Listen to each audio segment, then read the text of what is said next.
First of all, this is described, the Master Series for Distinguished Leaders. Our focus is going from purpose to promise, from purpose to promise, from purpose-driven life to promise-driven life, from purpose-driven leadership to promise-driven leadership. And so basically, right away, we want you to understand there is a difference that between purpose and promise. All right, this is the first point. In fact, what I'd like for each of you to do, even though we may not be able to see you, but if you could just take your hands and do this and create a gap. One hand will be here, lower, than the other hand, which will be here, higher. And you'll see that there is a gap between the two. Now, we describe this as purpose and this as promise. Now, they're both important. They're both significant in life. This is purpose. This is promise. As you can see, promise is here higher than purpose. And it is that gap, that distance between the two that we want you to understand and to appreciate. So let's spend a few minutes talking about purpose so we understand that. And all of us are fairly clear. We think that we know what purpose is, and we are clear that we know the definition of it. So purpose. All of you are probably familiar with the book that Rick Warren wrote, Pastor Warren, out there in California, Purpose-Driven Life. And later on, he came and wrote a follow-up book called Purpose-Driven Church.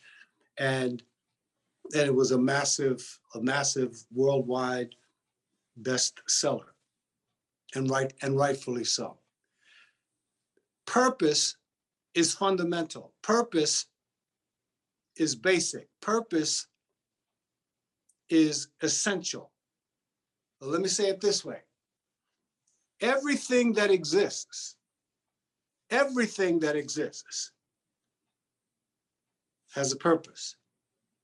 There's nothing created by God Almighty. There's nothing created in nature. There's nothing in nature. There's nothing in existence in our surrounding environment that is just there to be there. Nothing exists just to exist.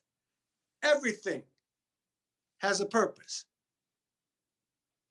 Nothing exists just to exist. There's no such thing as an existence just to be cute. Things were not made by the creator and the author of the universe just so we can have something to look at that looks nice. Everything in existence has a reason for being in existence. Everything in existence has a purpose. Now, you may not know what that purpose is, but there is a purpose for everything that exists. As I said, purpose is fundamental, purpose is basic, purpose is essential. And in life, in the human condition especially, we seek to know, why am I here? Why am I here? What work am I here to do? And in fact, that's the fundamental question of Rick Warren's book. The question is, why on earth am I here? The central question of his book. Why on earth am I here? Why am I here and not someone else? Purpose, in addition to what else I've already said, is also very individual by definition. If I say everything in existence has a purpose, then we know that that means each thing. And in the human condition, that means each person. And so purpose is fundamentally individual. It's individual in its orientation. I am here for a purpose. You are here for a purpose. And in the human condition, we tend to go on a quest to find out, why am I here? We tend to go on a quest to find out, what work am I here to do? Why was I birthed and not someone else? But it's me, the individual on the search for the purpose, for the reason that I was born. Me, the individual who now exists on the search for understanding, why on earth was I placed here? So purpose is basic, purpose is fundamental, purpose is essential, purpose is individual. And so we go on a search, we go on a quest to find our purpose. We go on a search and a quest to find, we go after our purpose. And keep this in mind now, because this is important as we distinguish it from promise that is coming up. And along the way, early on, you're going to be interchanging those words almost like they're the same thing, but they're not. So you be patient with yourself, and you'll learn the difference and the distinction. And we want to try to drive that home today, so that we can know it like as soon as possible. So I go on a search to find my purpose. I go on a search to find, why am I here? Some of you here today may already know what your purpose is. And I dare say some of you may not yet know. There are many people who are quite seasoned in age who do not yet know what their purpose is. And there's nothing to stress out about. Keep searching. God would have you know why you're here. And why is it important? Because when you find your purpose, you find meaning in life. Purpose is fulfilling. Purpose gives you meaning. And that's why purpose is so important. Now keep in mind, I'm just talking about purpose. We haven't gotten to promise yet. We're talking about purpose. Purpose gives meaning. Purpose is fulfilling. And oftentimes people, even in their adult and later adult years, are not yet clear about their purpose. And so a quest for why on earth I am here is important. A search for why on earth I am here is important. Purpose is critically important. Don't minimize it. And if you don't know, if you feel you don't know what it is yet, keep searching, keep asking. Where do I search? Who do I ask? Well, one set of people that you can ask are people who have known you even before you knew yourself. Elders, older relatives, friends who've known you basically all your life. You can gain from them in conversations with them about what they feel your purpose is.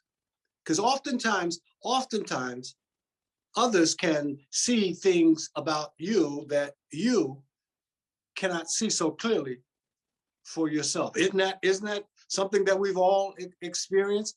How clearly people can be about how clearly critical and or evaluative of others that people can be, who are not so clear in their evaluation or criticism of themselves. And sometimes we just cannot see ourselves. We just cannot see so clearly what it is we're doing and how we're behaving. You know, how does the expression go? We can't see the forest for the trees. So purpose is important. Purpose is significant. Purpose is fundamental. Purpose is basic. Purpose is in some respects essential in life. And purpose responds to the question, why on earth am I here? What work am I here to do? Just know this, if you're here, you have a purpose. If you're alive and you live in color, you have a purpose. You may not know what it is, but you have one. And so a little bit about now the distinction between purpose and promise, right? Hopefully we are clear, and we don't want to spend an awful lot of time on purpose because this is about promise, right? Everybody say that with me, promise. Yes, say it again, promise. Yes, one more time, promise. Yes, see, I want you to get that word. I want you to get that word, promise. And you know, P-R-O-M-I-S-E, promise. That's promise in the context of this course is different from purpose. In fact, promise in the context of our lives is different from purpose. Remember where we began. Purpose is here, fundamental, basic, essential. Promise is here, all right? Purpose, you go after, you search for, you go on a quest for to find your purpose. Why on earth am I here? Now, promise is different from purpose. Promise is different from purpose. And I'm repeating for the purposes of learning and also emphasis. Repetition is the essence of learning.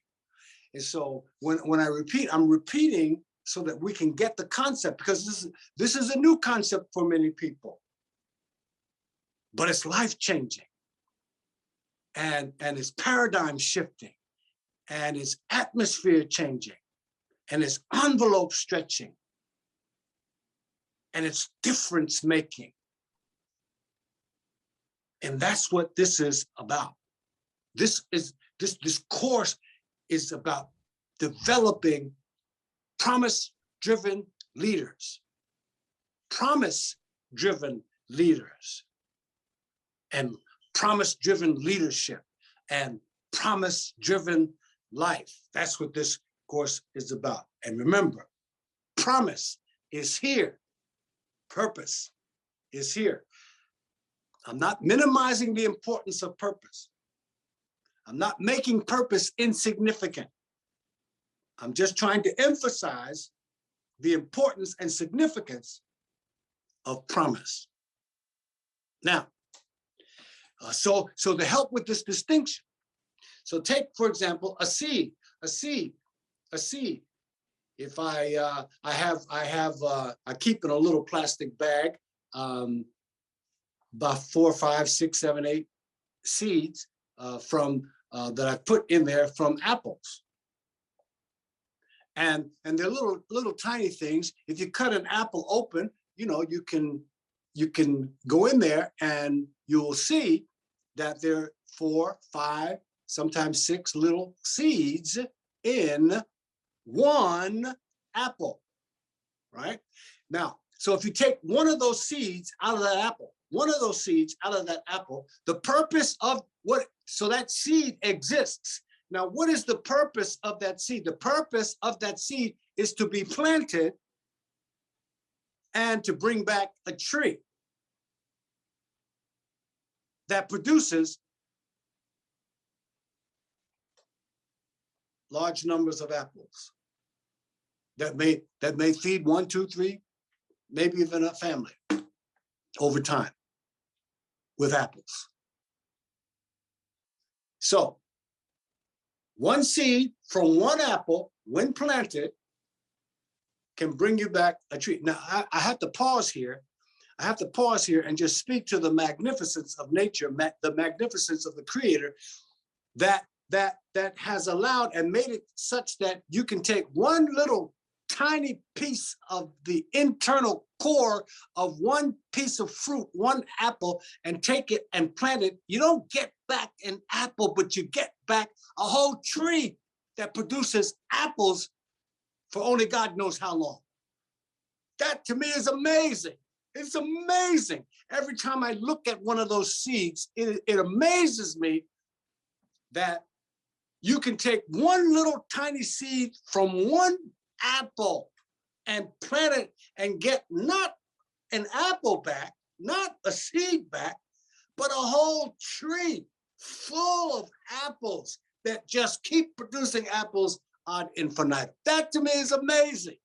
And it speaks to how much the Creator has placed in us. If God has placed all of that in one little tiny seed, how much has He placed in you? How much is in you? It's unlimited. But I digress. I got off the track because I got intense, and it gets me excited to think about the concept of going from purpose to promise, because indeed, we are where we are today as a people because of people who have been promise driven. Now, so we take that seed, we plant it, we get a tree. And the purpose of the seed has been achieved. Now, the promise of that very same seed is to be an orchard. Imagine that. One little tiny seed from one small apple can be planted, serve its purpose by producing a tree, but it can go higher. From that same seed can come an orchard which can feed and supply apples to an entire nation or an entire region or an entire state or an entire society. So that the seed then goes from a seed to serve its purpose to be a tree, and then it can go even higher to achieve its promise. And the promise is to be an orchard which serves large numbers of people for large lengths of time. So I'm just beginning now to give you the distinction between purpose and promise. So let me say this while we're here. Promise, as distinguished from purpose. Remember, I said you go after your purpose. You go on a quest to find your purpose. Promise works the other way. Your promise comes after you. Why is that? Just this is again just introductory. So stay with me. So promise then, as we've already said and shown, is higher than purpose. It's bigger than purpose. It's broader than purpose. It affects more than just the individual. Purpose is individually oriented. Promise is world-oriented, community-oriented, society-oriented, family-oriented. It's much larger than just your individual self. All right? I'm beginning to show the distinction between purpose and promise. Promise-driven people, and we're going to go into more detail in a moment, but just while we're here, promise-driven leaders are those who are responsible for the forward progress of the human condition. Promise-driven leaders are those who, in our past and in our present, are responsible for our forward progress, our forward movement. Promise-driven leaders are those who are atmosphere changers. They are paradigm shifters. They are envelope stretchers. They challenge the status quo. And get this, promise is always much bigger than you. This is one of the important ways that you recognize that you're dealing with promise as opposed to purpose. Promise is always much bigger than you. And in fact, one of the most important ways you recognize promise is when it comes to you in a dream, when it comes to you in a vision, when it comes to you as a thought, a concept that won't leave you alone, which is the way it tends to come, your first reaction to it tends to be, I can't do that. I can't do that. I can't handle that. I can't make that. I can't take that. That's too much for me. That's too big for me. That's beyond me. That tends to be the first reaction of people to their promise when it comes to them. Oftentimes, it may take the perspective of you got the wrong person. You know, I don't even know why I'm thinking about that, because as it tends to happen, when promise comes, we find ourselves saying, listen, I don't have enough money. I don't have enough education. I don't have enough contacts. I don't have enough resources. I don't have enough. I don't have enough. I don't have enough. I don't have enough. I don't have enough. I don't have enough. And we can chronicle a whole list of things that we don't have enough of because of the size of the promise or the dream or the vision that's coming to us. And despite the fact that we keep saying, I don't have enough, I don't have enough, I don't have enough, the dream won't leave you alone. It follows you around like the cloud of I guess it was the Charlie Brown cartoon. The dream will not leave you alone. It will not let you go. Even though you're saying to yourself, that's too big for me, I can't handle it, I don't have enough money, I don't have enough education, I don't have enough contacts, I don't know enough people, I don't know enough, don't know enough, don't know enough, don't know enough, don't have enough. All of that we rehearse in our minds as the dream still keeps coming and won't leave you alone. And the first response to that promise that follows you around, as opposed to you going after it, your first response is, I don't know if I could ever do that. I don't know if I could ever handle that. I don't know if I'll ever make that happen, because I just don't have enough. And so in that vein, in that context, I'm trying to give you an appreciation for the difference between purpose, again, which is fundamental, basic, essential, and individual, and promise, which is big, societal, world-related, community-related, and affects others, right? Purpose, individual-oriented. I'm not saying it's not good. I'm just saying it's individual-oriented. Promise is other-centered. And we'll get more into that in a few minutes.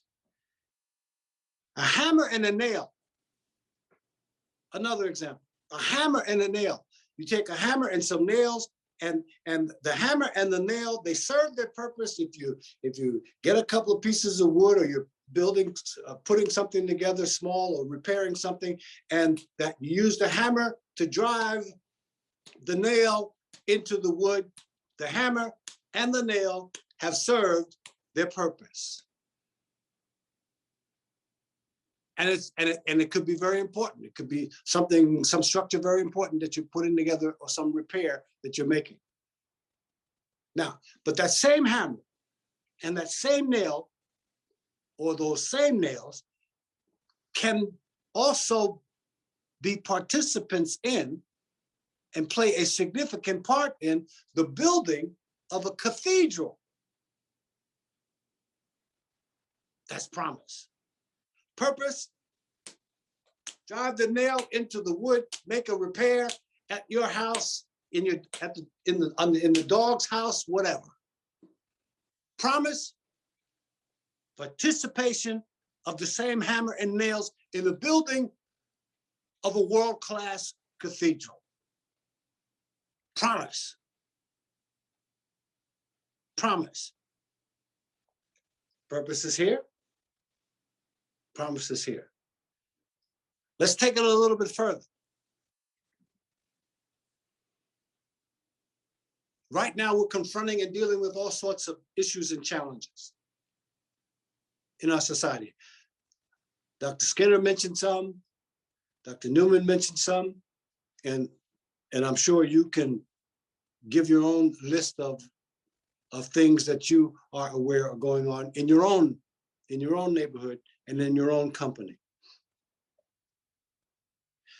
Take, for example, feeding the poor. Feeding the poor. Now, this piece right here is important for us to comprehend. Take, for example, feeding the poor, right? Feeding the poor. Many of us participate in such programs. Some of us operate such programs, and what this section does is it discusses. I'm going to discuss the difference between symptoms and systems, right? Now get those two words now. We're going to discuss the difference between symptoms and systems. Now, and I think we all know the difference between those two words.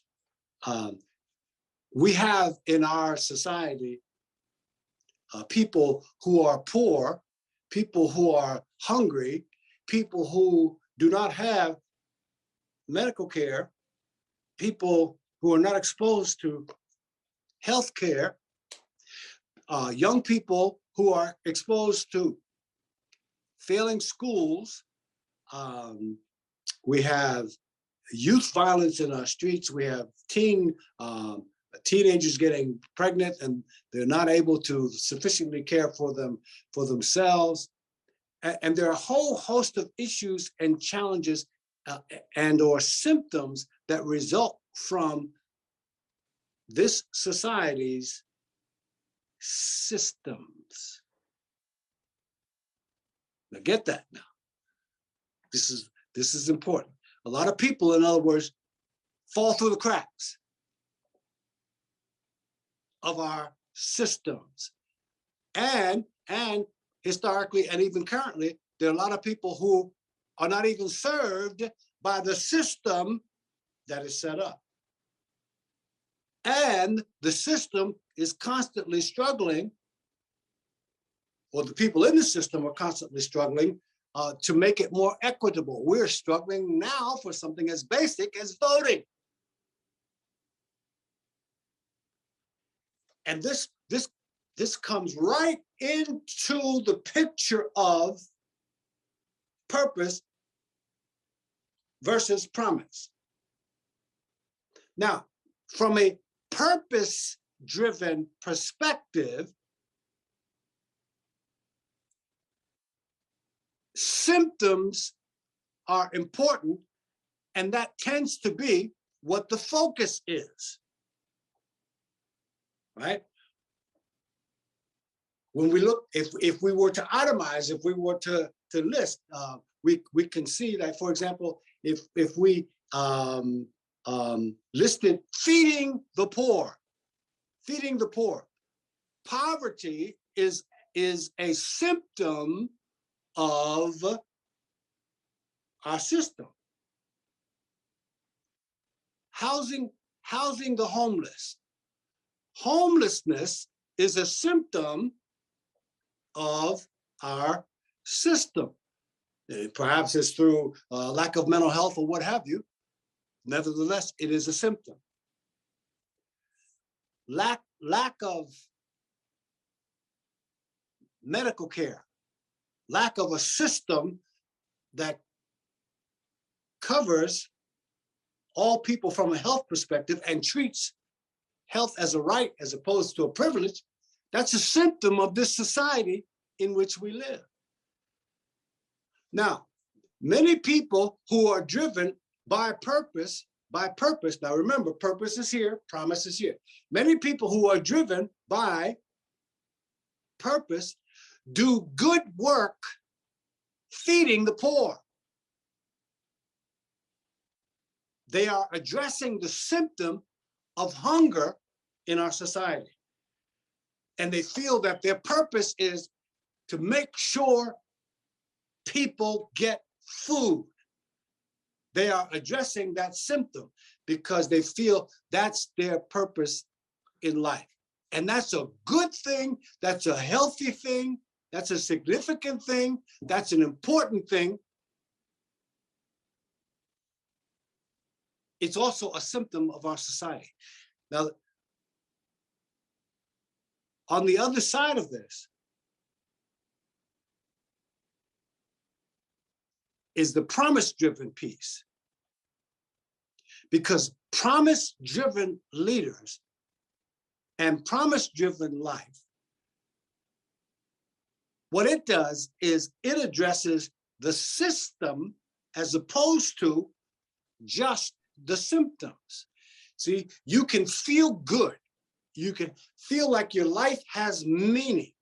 You can feel like your life is fulfilled by working in a program that feeds the poor, or that cares for the homeless, or that teaches the pregnant teenager.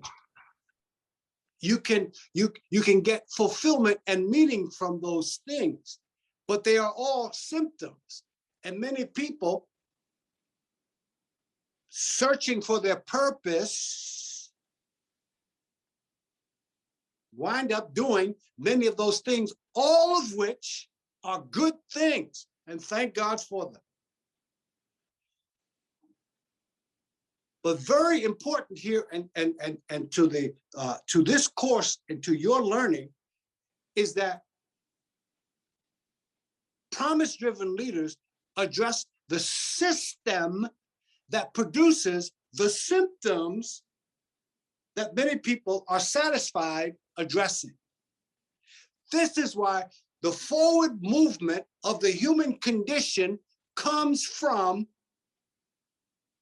promise-driven people, because they dare to address or attack or attend to the system that produces the symptoms where so many people work. Now, here's an interesting thing. See, here's an interesting thing. This society will give you, you can find money. It may not be so easy all the time, but you can find money, and people will give donations to organizations who are doing well at addressing the symptoms of our society. You can write for grants and get funding for programs that are designed to tutor failing students, to feed hungry people, to help people get care that do not have it. You can get money and support for that, but it won't be so easy. And for the most part, you will not get grant support if you are talking about addressing and changing the system that produces the symptoms. Because the system is up here producing the symptoms which are down here.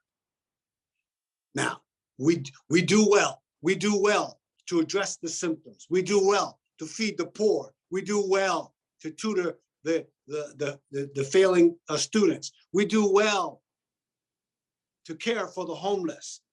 We do well to have programs for our pregnant teenagers and so forth. We do well to have programs designed to stop youth violence. All of that is good. All of that is helpful. But all of that will continue until the system that produces these symptoms is addressed. If the system is not addressed, these symptoms will never go away. And the system will be okay as long as you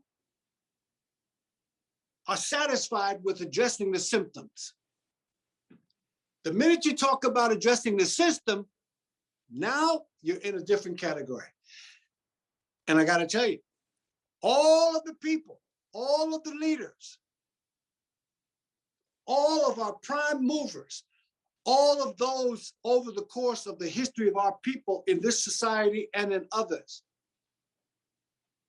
who have moved the human condition forward, all of them have been promise-driven. They have addressed the system that has held them down, the system that has produced these symptoms. They have addressed the system. That's where their focus has been. And that's why their lives have been challenged with much feedback and even difficulty, because when you make a decision to challenge the system, you need to be very prepared with what is going to come.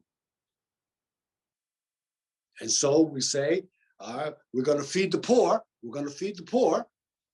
Well, okay, we can do that. We can have food programs. We can have people come and donate food and have a day when people come and we give the food away. That's one way to address the symptoms.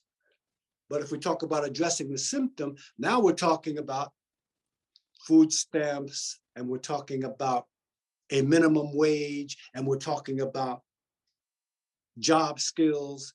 So we're talking about changing the system that produces the symptoms of people being hungry in a society as wealthy as this one.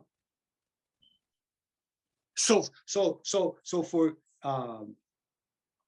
if we talk about tutoring, and many organizations have tutoring programs, we talk about tutoring failing students, or tutoring struggling students, or just tutoring students who are having difficulty at any level.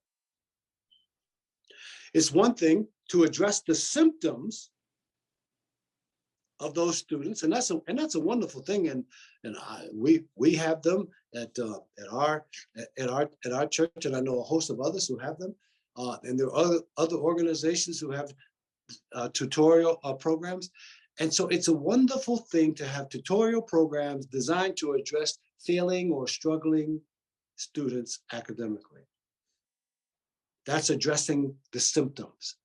On the other side of that is transforming failing schools that are producing struggling and failing students on a regular basis.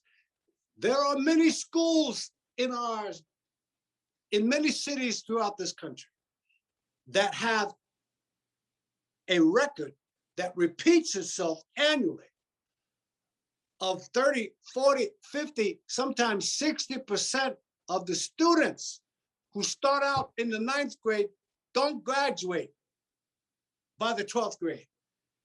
Sometimes more than half of those who start out don't graduate. This is crazy.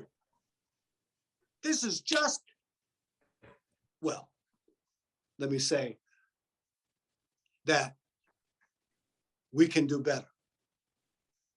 But we won't do better as long as we are satisfied with having tutorial programs designed to tutor failing students who come from schools that continuously neglect the needs of and the challenges of our students who are failing at substantial and very high percentage rates. And so the system that produces these symptoms is where promise-driven leaders reside, right?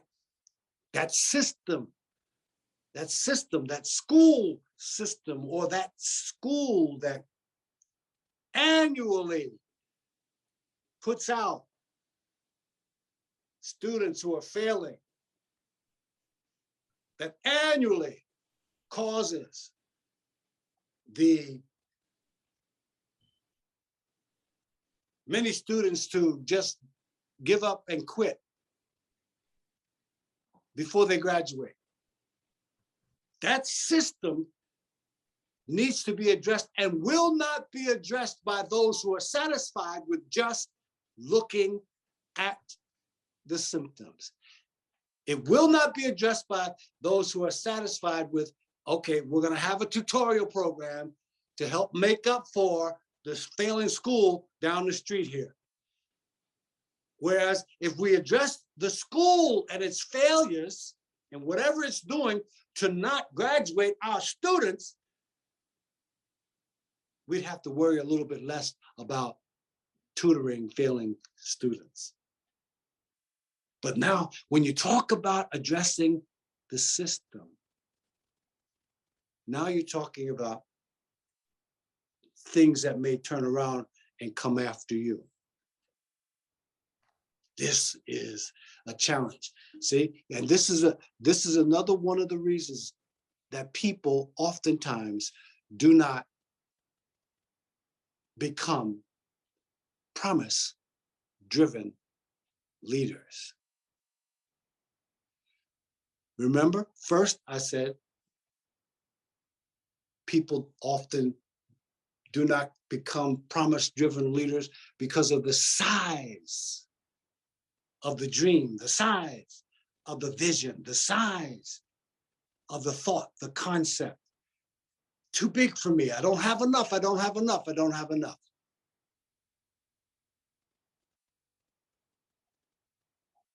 And then another reason why people don't achieve promise-driven leadership is because the system will oftentimes come back at you. The system will oftentimes fight back.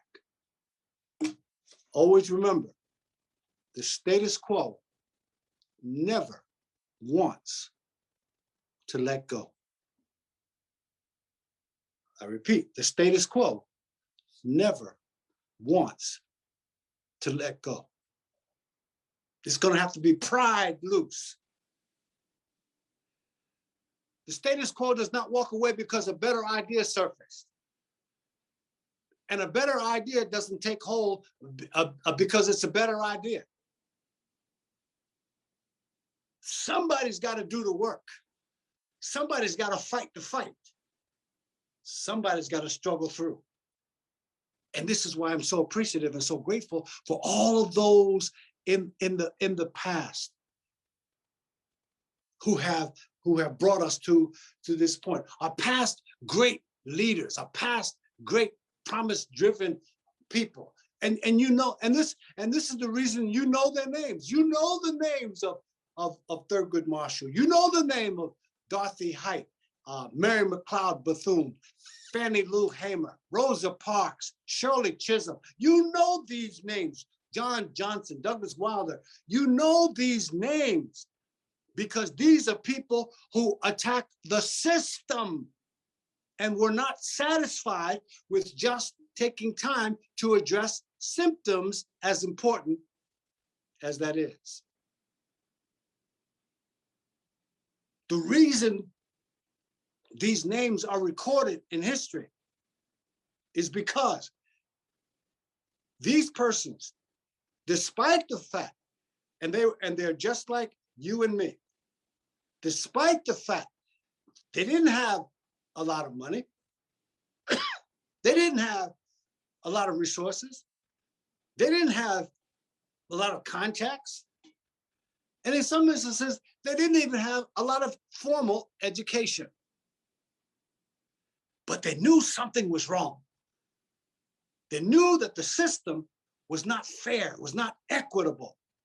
They knew that the system was locking out and locking down and locking in and locking up much of the nation's potential. And because of that, they decided they would be promise-driven leaders, and they would not settle for just addressing the symptoms that the society produced, the symptoms that the system produced. They would address the system that produced the symptoms so that everybody would be better off. And this is a real challenge, and it's right in our face here today. We talk about youth violence. Well,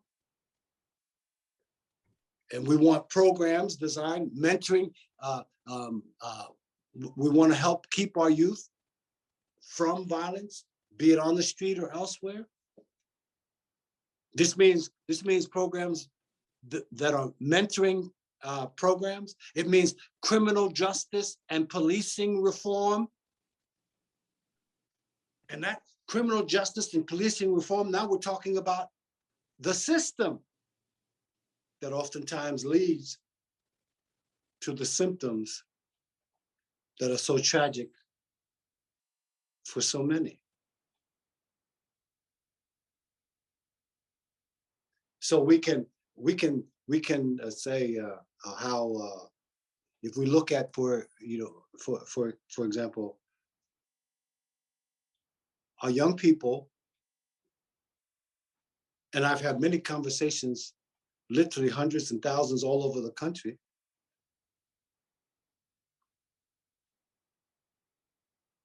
In many instances, and this is painful and tragic, in many instances, it's easier and simpler for a young person to gain access to a gun that can be used to kill and destroy than it is for them to gain access to an institution of higher learning or a training program designed to give a person job skills. This society fusses and fights over job skills and training of young people to get them off the street, but we hear little to nothing about how easy it is,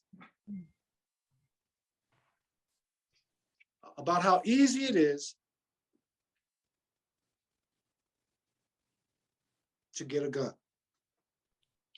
Amazing. Amazing. And here we are. So what we've tried to do here so far is explain that purpose is here, promise is here. Purpose addresses the symptoms.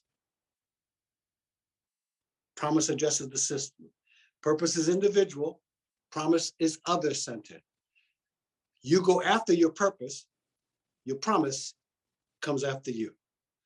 What do you think your purpose is? Do you know it? And I'm talking purpose now, not promise. We're going to go into promise in more detail in a moment. But what do you think your purpose is? Do you know it? And if you do, good. And what I'd like for you to do is this. Can you take a moment right now, write down, and listen, no, don't do a PhD dissertation, just a few words, nutshell it. What is my What is my purpose in life? Why on earth am I here? Remember, now we're addressing the purpose question, the purpose question, the purpose question, the one that's here, down here. Purpose question, not the promise one, purpose. What is my purpose? Why on earth am I here? What on earth am I here to address? Right? What is my purpose? Take a moment, write it down. Write down what you think it is.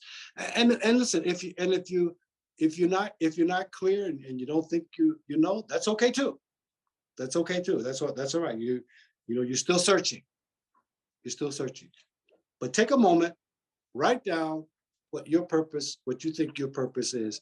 Remember, no dissertations, just a few words. Right? Each of these is very powerful and very appropriate statements of purpose, and they're noble. They're healthy, and they're designed to contribute to life. And I think that everything, as I said earlier, everything in existence has a purpose, and that purpose is always to contribute to life, right? We may not always know what the purpose is. We may not always know what the thing is that's doing it, but we do know that if it exists, it has a purpose, and that purpose is always to make some contribution to life. That's just the way it is. And that's distinguished from, as we'll get into now, promise, right? Now keep this in mind now, that contribution to life that purpose makes is designed to sustain life as we know it, to maintain life as we know it, to keep things going as we know it. What promise does is it shifts the paradigm. Promise stretches the envelope, changes the atmosphere. Promise moves us forward in the human condition. Promise says that we can all live better if we do this, or if we do that, or if I do this, all of us will live better. And so when you reflect on going from purpose to promise, just know that you are stepping up. You are stepping up. You are going higher in not only your mission and your purpose and goal and objective, but also the heat in the furnace is going to be hotter. There are going to be many more lions in the den when you move in the direction of promise. But it can be done. How do we know? Because it has been. We are here today. We are where we are today because others before us, and I've already mentioned some of them, the Martin Luther Kings, the Malcolm X's, the Dorothy Heights, the Mary McLeod Bethunes, the Maya Angelou's. I've already mentioned some of them. We are here today because of their quest to be promise-driven people to make a difference for all of us. They stepped out of their individually oriented purpose and into the arena of being other-centered. Martin King was qualified, educated, trained, and would have made a great impact as the pastor of Ebenezer Baptist Church down there in Atlanta. He would have done just fine. But he was called to challenge the system the system, far bigger than his local church. He could have been satisfied and could have done a great job, could have helped many people right there as pastor of that church. But he responded to the call that Promise made on him. And that call was a call from not just Atlanta or Montgomery, Alabama. That call was from the United States of America, from North America, from South America, from Europe, Africa. That call came from the world, and he had an impact on the world. And what he had to go through to do what he did is one of the reasons many people don't respond to Promise. Because when you step out of the individually oriented purpose and into the other-centered promise, where systems is where your concern is, you're asking for feedback that may not be so comfortable. So let's go real quickly to a conversation about spirit, mind, and body. Right? Spirit, mind, and body. And this is important for promise-driven people. Spirit, mind, and body. Each of us is a composite of these three things. We are spirit, we're mind, we're body. We're not just spirit, we're not just mind, and we're not just body. We are a composite of all three. Now, you have in your notebook pages where you'll find these items: spirit, mind, and body. Now, what I'd like for you to do, and listen, what I'm going to ask you to do is to do this, and we can respond to it later. But at your leisure, I want you to think about leadership qualities and determine where they particularly fall.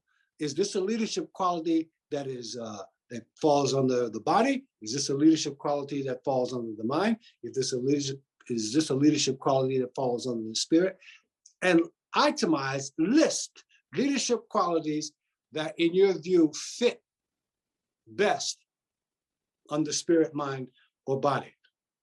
But let me take a minute just to describe these things. Now, all three of them are important, and they are especially important to leaders. Especially important to leaders. Let's take, for example, the body for a moment. Take care of your body. Take care of your body. Take care of your body.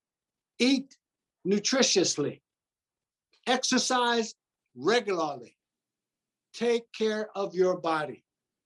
Be physically fit. It's hard. It's hard enough to be on the battlefield, whatever the battle is for, when you're well.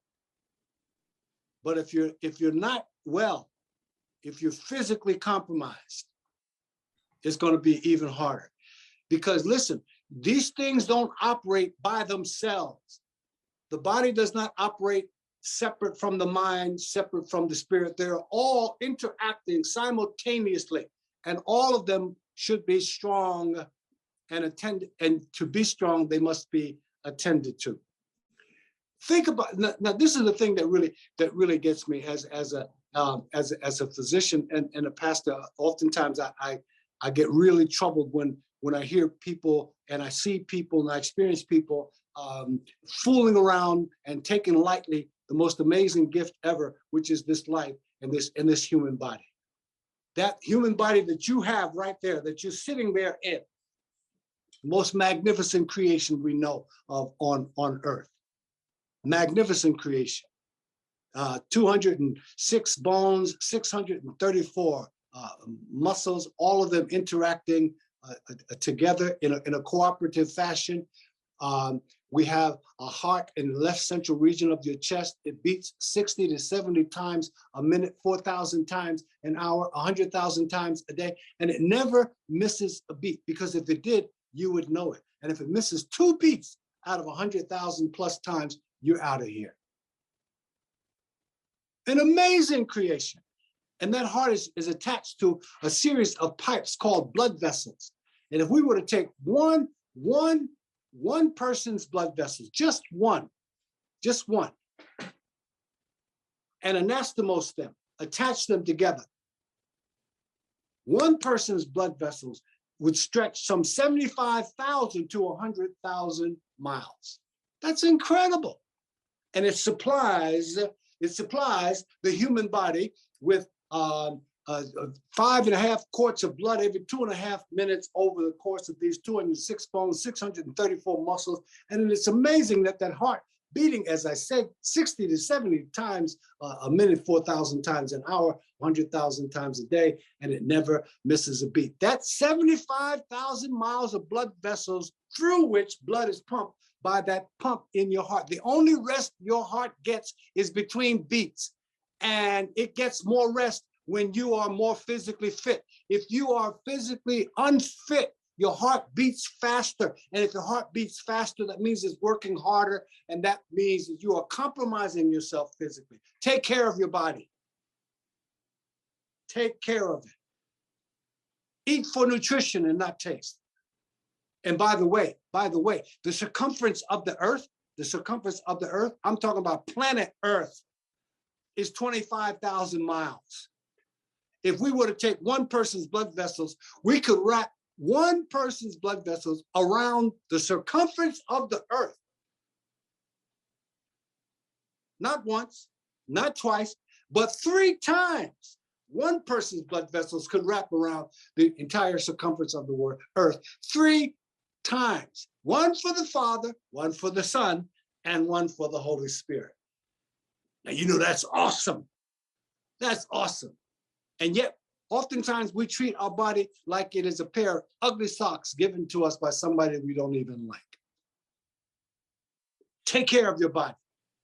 Take time to take care of it. And don't take it lightly. Your mind. You are in this course. That's a wonderful thing. You are addressing an aspect here that's very important. Your mind is critical. You should be constantly growing it, constantly attending to it, constantly expanding it.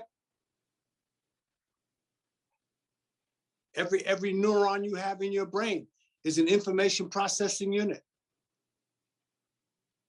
And we have between 50 billion and 75 billion, and some say as much as 100 billion neurons, all of them interconnected through synaptic connections.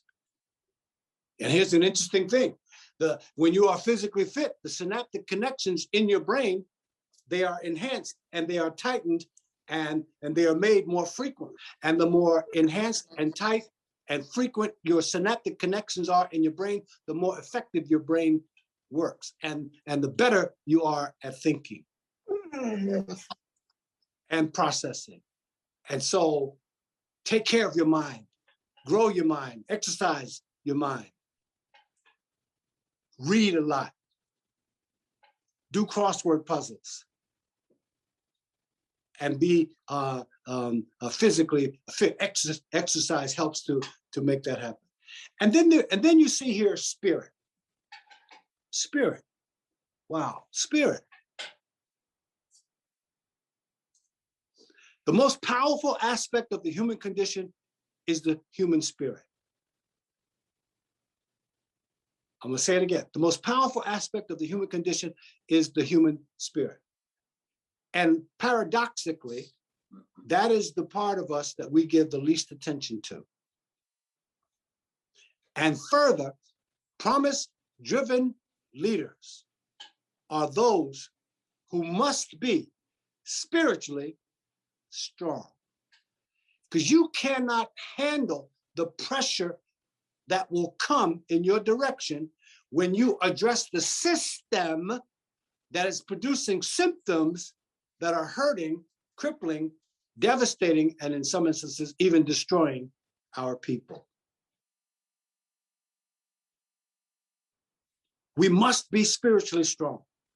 And I'm not talking religion or religious denomination here. I'm talking being spiritually strong. And you can recognize a spiritual person. See, the most spiritual person is the most humane. It's very simple. Humanity is most humanity when it is most spiritual, because it is in the spirit where we can have instant connection. Instant connection. Be spiritually strong. How? How do I do that? How do I do that? Walk in the park. Walk along the beach. Walk in the forest. Go for a walk. Listen to music, favorite music. Meditate. Read scripture. Meditate on scripture. Write. Journal thoughts. Reflect on life. Spend time strengthening your spirit. Don't ignore it. Don't ignore it, because when your body is fatigued and you don't feel like thinking and using your mind, your spirit can kick in and say, take one more step. Take it one more day. Do it one more time. Step up just a little bit higher. Your spirit, as intangible as it is indeed the most powerful force in you. Your spirit will drive you to do things, think things, say things that you would not ordinarily do under normal circumstances. Pioneers, leaders of great stature have strong spirit. They walk by faith and not by sight. And they are strong internally. And they don't have to have, because they most often do not, they don't have to have all of the information before they make a decision and make a move. Be strong spiritually. Stop ignoring your spirit. Stop ignoring your body. Stop ignoring the development, growth, and maturing of your mind. It is in the intangible area of spirit that we find many of our greatest leaders. It is not, and we see it expressed this way. It's not by accident. It's not by accident that so many of our great anti-slavery, anti-apartheid leaders were also ministers of the gospel. Preachers, leaders in the realm of religion. Sojourner Truth, Harriet Tubman, Fred Douglass, Nat Turner, Denmark Vesey. The list goes on and on. Martin King, Malcolm X. The list goes on and on. Our great leaders have oftentimes resided in the realm of the spirit, even professional. Keep that in mind as you move forward. Now, there are 7 quality traits that I want to talk about that characterize promise-driven leadership. And you want to get these down, and you want to begin to identify, where do I stand? Where do I stand? Where do I fit in each one of these areas? Because we have identified over time and over history that these 7 quality traits of our great promise-driven leaders, they're always present at some level. Are they perfectly present at 100% in all of them? Absolutely not. But they're always present at some level. Some higher than others, but they're always present. And so, and So let's take a real good look at these traits. The first trait that characterizes a promise-driven leader. Now we're talking purely promise-driven now. Promise-driven. Promise. Remember, that word is different from purpose. Promise-driven.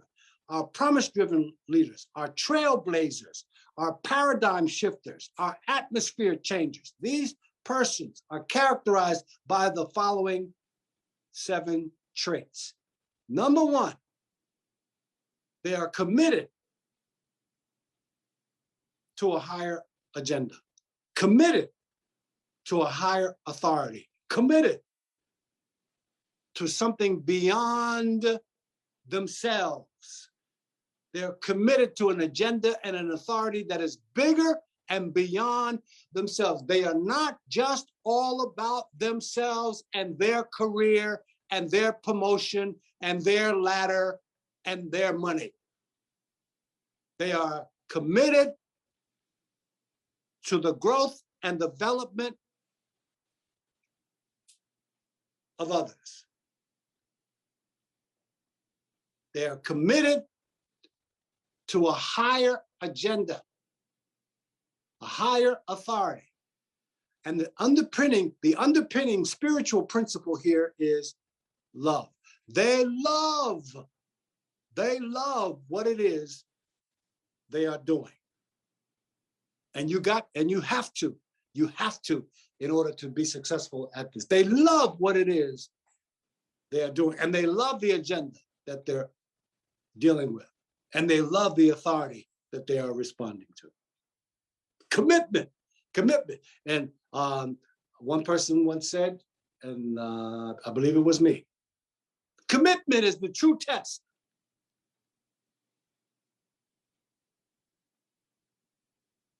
of results. You get results when you have commitment, right? The true test of commitment is results. I say it again, the true test of commitment is results. So you know you're committed to something when you begin to see the results. You won't quit, you won't give up, you won't give in, you won't give out. You will be committed. Second trait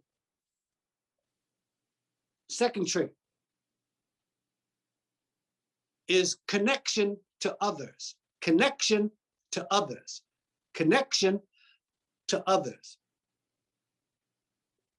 Our greatest leaders over time, our greatest promise-driven leaders over time have been connected to the people that they serve.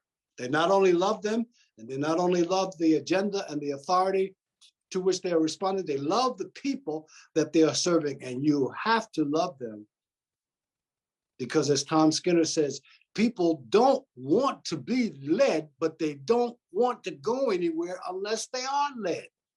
So you have to really be connected to people that you are trying to serve, even as they resist your service.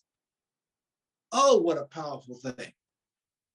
So they are connected to others. They are connected to the others that they serve. That's the second character trait of promise-driven leaders. The third, first is commitment, second is connect. Oh, by the way, the underpinning spiritual principle of connection is humility. Humility. It's hard to be connected to arrogance. In fact, you can't be connected to arrogance. The greatest leaders are humble. The greatest promise-driven leaders are always humble. Easy to interact with. It's hard to connect with people who are prideful and arrogant and thereby unapproachable. You got to be humble. And humility is one of the greatest leadership characteristics that we know. Why? Because it facilitates a connection between you and the people that you're trying to serve. The third character trait after commitment and connection is be considerate. Consideration. Be considerate of others.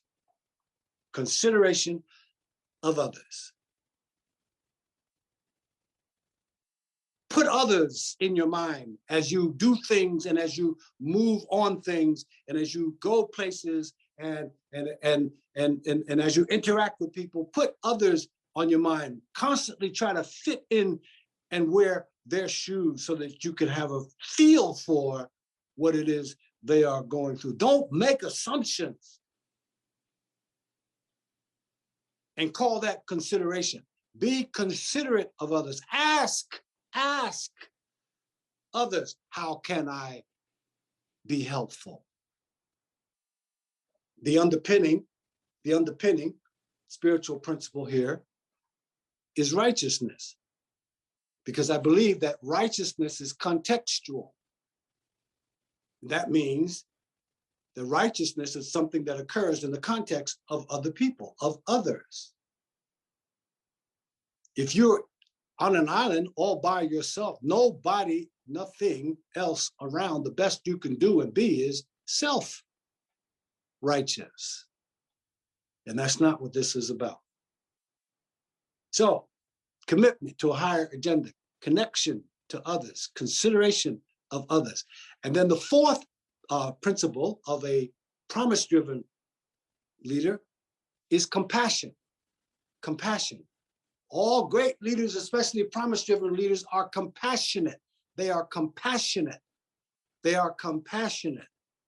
And I like to reduce this to a very simple word, one that we're even more familiar with. Nice. In other words, just be nice.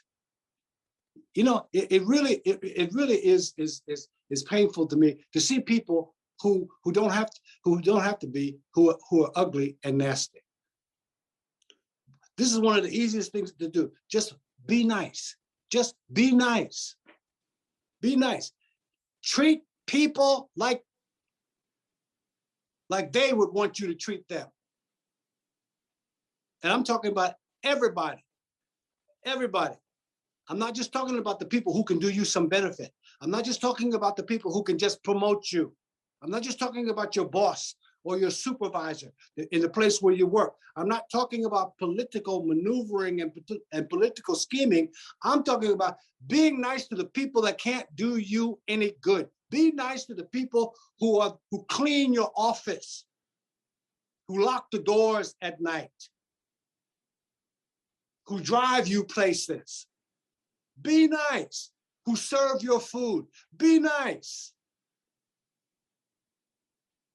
Arrogance and pride have no place, in my view, in the realm of leadership. And the underpinning principle of compassion is kindness. Kindness. Every now and then you ought to go out of your way just to perform an act of kindness. Just because. So you don't forget how to do it, and you keep it on your mind, and you keep it fresh, and you keep refreshing it. Be nice to people. Be kind to people. None of us is smart enough. None of us is strong enough. None of us is wealthy enough. None of us is enough of anything to think that we have a right to be arrogant and prideful at any level for any reason.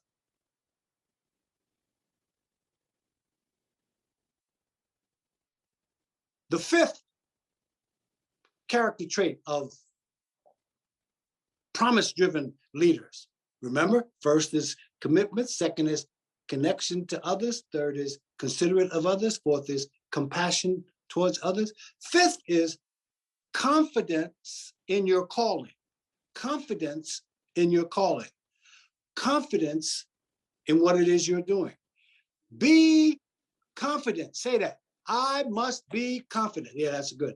I must be confident. In fact, that ought to be one of your affirmations, but you'd have to say it this way. I am confident. I am confident. I am confident. So many of us feel like when we get invited to a room, a meeting of high potential and a meeting of high level leaders, we walk in with a low level of confidence. forgetting and ignoring the fact that you are invited there. Be confident. If you're invited, you're supposed to be there. Be confident in your calling, which of course means you're going to have to be prepared, but be confident in your calling. And the underpinning spiritual principle here for confidence is faith. You're going to have to be bold. You're going to have to take some aggressive steps where you don't have all the information. You got to be faithful. You got to have the faith that it's going to work out right.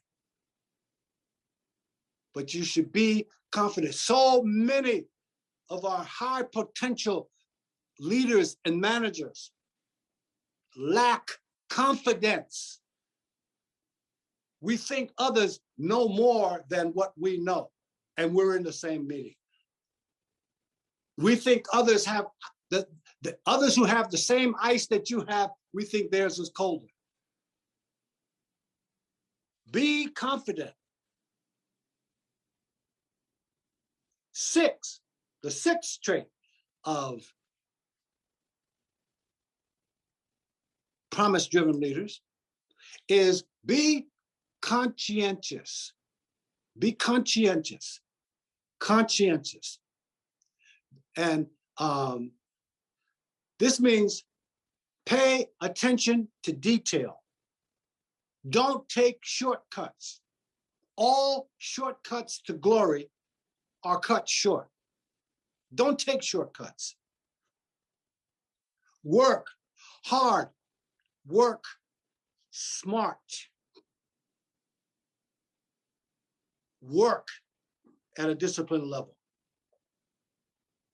Be thorough. Pay attention to detail. Cross the T's, dot the I's. Don't leave things hanging. The spiritual principle underpinning conscientiousness is self-discipline. Self-discipline. One of the most important spiritual principles known to humankind is self-discipline. One of the things that gets us into more difficulty than anything else is the lack of self-discipline. Be conscientious. Don't take half steps. Don't take shortcuts. Know your stuff. Be thorough. Cross the T. Check it again. Make sure it's all there. And the 7th principle, or character trait of a promise-driven leader, is be complementary. Be complementary. That is, be positive. That is, be optimistic. That is, there is always a silver lining behind the dark cloud. The morning, no matter how long the night, is sure to come. Be complimentary. Be positive. Be optimistic. Always know this, negativity never gets you there. Negativity fades in the wilderness. Negativity dies in the wilderness. Negativity never gets you there. Always be positive. This does not minimize the seriousness and the difficulty of the journey. It just says be positive. Don't hesitate to compliment others as well. Don't hesitate to look for and see and find others doing well and place a compliment on it. Don't be so quick to be negative. Don't be so quick to put somebody and something down. Look for what is good in whatever it is you're looking at, because there's always something good going on. We just don't get it every day on the cable and the major news outlets and papers and so forth and so on. And even in our interactions, we love gossip and negativity much more than we like positive news stories. Case in point, when something good and something positive happens, you got to work hard to get that news from one person to another, from one house to another, from one member to another, from one street to another. You got to work hard to get positive news anyway. But some negativity, some gossip, you could actually tell somebody, don't say anything to anybody about this. And in the next 5 to 10 minutes, it'll be around the world and back again.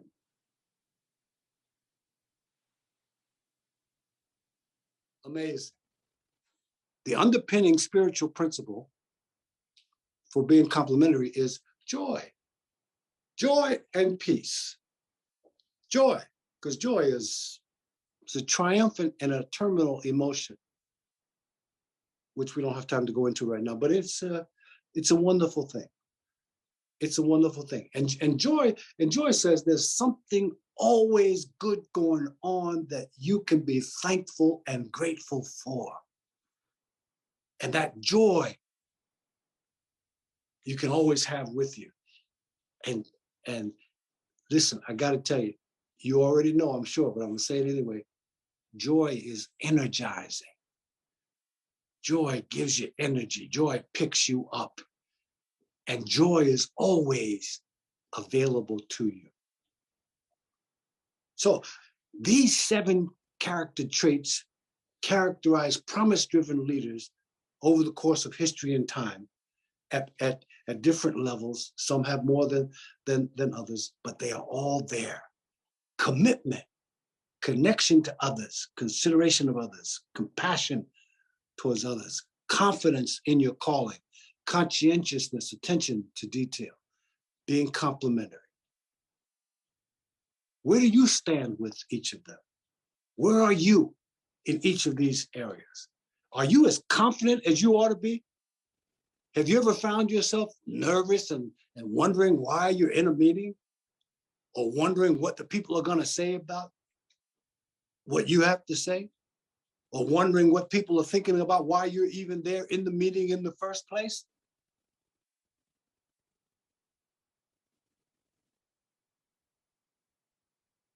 So if you have had that,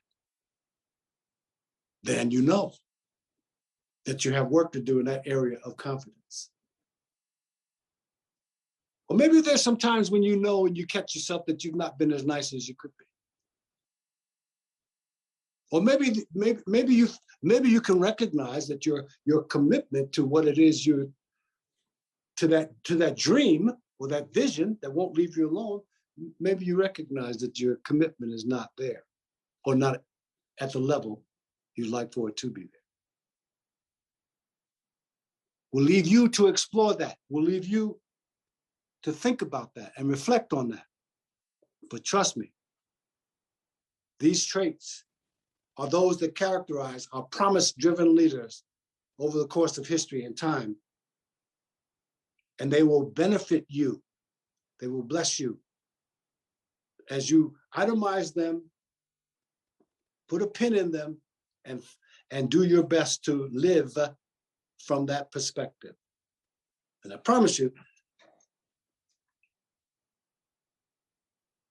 you'll be blessed by it. You'll be built by it. And it will take you beyond where you are, and you will make a sizable difference for not only yourself, but for others. So, now, okay, so we've said a lot, and we have a lot more to say, but what we're going to do is I want to bring this into focus and conclusion, at least my part of the remarks at this time, with some comments about charting your pathway to promise. Charting your pathway to promise, right? And then hopefully we'll have some time for interchange and questions. Charting your pathway to promise. In my book From Purpose to Promise Driven Life, we have a grid. We have a grid, and that grid in that grid, we have three headings: problem-driven life, or leadership; purpose-driven life, or leadership; promise-driven life, or leadership. And our challenge is to go from being problem-driven to purpose-driven, and then ultimately to promise-driven life and promise-driven leadership. So we're trying to get to promise-driven leadership. But essentially, we all start off at problem-driven leadership and life. What do I mean? Here's an example. Now, and so and you will find yourself at different level, in different areas at different levels on this grid, on this chart. But again, the overall thing is to go from problem-driven to purpose-driven to ideally promise-driven. Now, maybe this is not for everybody. Maybe everybody's not going to be a Martin King or a Mary McLeod Bethune or Fannie Lou Hamer or Thurgood Marshall. Maybe everybody's not going to be that. But I know that there's a lot more potential, and there's in all of us, i.e. going back to the seed and how much is in that seed in that apple, there's a lot more potential in all of us. And there's a lot more that we can do to impact the rest of us. So here's a specific example of what we mean and how we trace where we are on this grid. Problem-driven, purpose-driven, promise-driven. For the most part, in this life that we find ourselves in, we are driven by problems. If a problem doesn't come up, we don't do anything. If there's no problem, we sit still. If we say it this way, if it ain't broke, don't fix it. Problems drive much of what it is we think, say, and do. Now, if we bring this into the business arena and the business realm and in the corporate realm, it may translate this way. So one manager may say that's driven by problems. All right, we're driven by problems. Here the focus would be needs analysis. Right? If you're driven by problems, the focus is needs analysis. That's what it may be called. What do we need? In other words, what is missing? What is missing? Right? That's the problem-driven leadership style. What is missing? And we've all been there. We've all been there, and some are still there. Let's do a needs analysis. Let's look at what we're trying to do from the perspective of what we don't have, from the perspective of what's missing, from the perspective of what we need. That's problem-driven. You start off with the problem. You start off with what you don't have. You start off with what you need. You start off with what's missing. Well, we graduate from that to purpose-driven life and leadership. Here, the perspective is different. And I'm telling you that your perspective will determine your perception, and your perception is your reality. And so, from the perspective of purpose-driven life and leadership, here the approach may be an asset inventory, right? Now, we're not looking at things now from a needs analysis perspective. We're not saying what's missing, what do we need? Now, from a purpose-driven life and leadership perspective, we're saying, let's do an asset inventory. Let's see what we have. Let's see what we have. And let's count that up. This is a good thing. This is positive. This is purpose-driven life and leadership. That's a good thing. Let's see, we have 1, 2, 3, 4, 7, 8, 9, A, B, C. We have all of this. This is our perspective now from a purpose-driven slant. We say, we begin this project with doing an asset inventory. Let's see how much we got. Let's see what we have. And then we'll go from there. Now get this now. The promise-driven perspective is this. It's not a needs analysis, what's missing. It's not an asset inventory, what do we have? It is an assumption of wholeness. Boy, I love that. An assumption of wholeness, which means then that the perspective of the promise-driven leader, promise-driven life, is that from the very get-go, we assume that everything we need, we have. Everything we need is already present. Everything that we can possibly do is already in us. That's why I like the seed so much. That's why I think it's such a powerful lesson from nature that God gives us when we can take a little tiny seed from a single apple and have in our fingertips a whole tree, and something as tiny as a seed. And if that is true, then what is in me? What is in you? If all of that is in a tiny little seed, how much is in you? That's why promise-driven leaders and life come from the perspective of an assumption of wholeness. Everything that seed needs to be a tree is already in the seed. All you got to do is plant it and be patient with it and nurture it and nourish it, and you're going to get a tree, not just another apple. And if that is true about a little apple, what is true about us? How much is true about you? There's no limit to what is in you. There's no limit to what you can do. And we need to focus on the fact that there's no limit in ourselves and stop focusing on what we need, what's missing, what we don't have, and even looking at what we do have. Listen, whatever we have, the point is we have everything we need to be whoever and do whatever we need to do.